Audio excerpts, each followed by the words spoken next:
আয়াতের মধ্যে আল্লাহ বলেন ওয়া'বুদুল্লাহা ওয়া লা তুশরিকু বিহি শাইআন ওয়া বিল ওয়ালিদাইনি ইহসানা।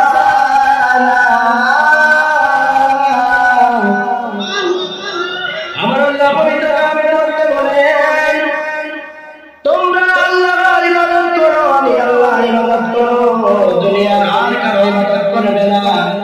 একমাত্র ইবাদত পাওয়ার মালিক আমি আল্লাহ। আমি আল্লাহ ছাড়া অন্য কারো ইবাদত করিও না। আমি আল্লাহর সাথে অন্য কাউকে শরীক করিও না। আমি আল্লাহর সাথে অন্য কাউকে অংশীদার করিও না। আর তোমাদের পিতা মাতার সাথে সৎ ব্যবহার করো। তোমাদের পিতা মাতার সাথে তোমরা সুন্দর আলোচনা করো এবং আচরণ করো।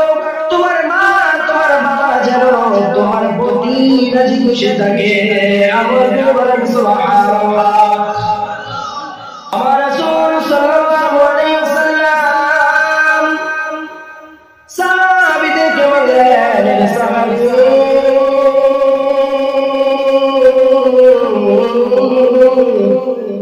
তোমরা তোমাদের মা বাবার সাথে কেমন আচরণ করবে? একজন জৈনিক সাহাবী আসলেন, ইয়া রাসূলুল্লাহ, ইয়া হাবিবাল্লাহ, নবী গো,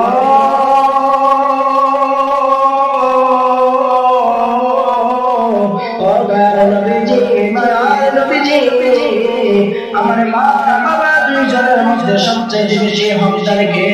আমার নবী সাহাবী তোমার মা বাবা দুইজনের মধ্যে এক নম্বরে হলো তোমার মা। সাহাবী আবার প্রশ্ন করলেন, ইয়া রাসূলুল্লাহ, ইয়া হাবিবাল্লাহ, নবী গো, তারপরে আমার মা বাবার মধ্যে হকদার কে? আমার নবী বলেন সাহাবী তারপরে হলো তোমার মা। এবার দ্বিতীয় প্রশ্ন করলেন সাহাবী, ইয়া রাসূলুল্লাহ, ইয়া হাবিবাল্লাহ, নবী গো, তারপরে হকদার কে? আমার নবী বলেন সাহাবী তারপরে তোমার মা। এবার 4 নম্বরের সময় প্রশ্ন করবে, ইয়া রাসূলুল্লাহ, ইয়া হাবিবাল্লাহ, নবী গো,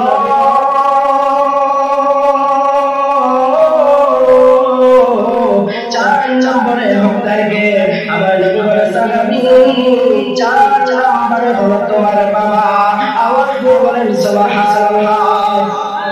কেউ যদি মা বাবার আচরণ কিয়ামত জান্নাতের সামনে করো, মা বাবার সাথে কেমন আচরণ করতে হবে, মা বাবার সাথে কেমন ব্যবহার করতে হবে।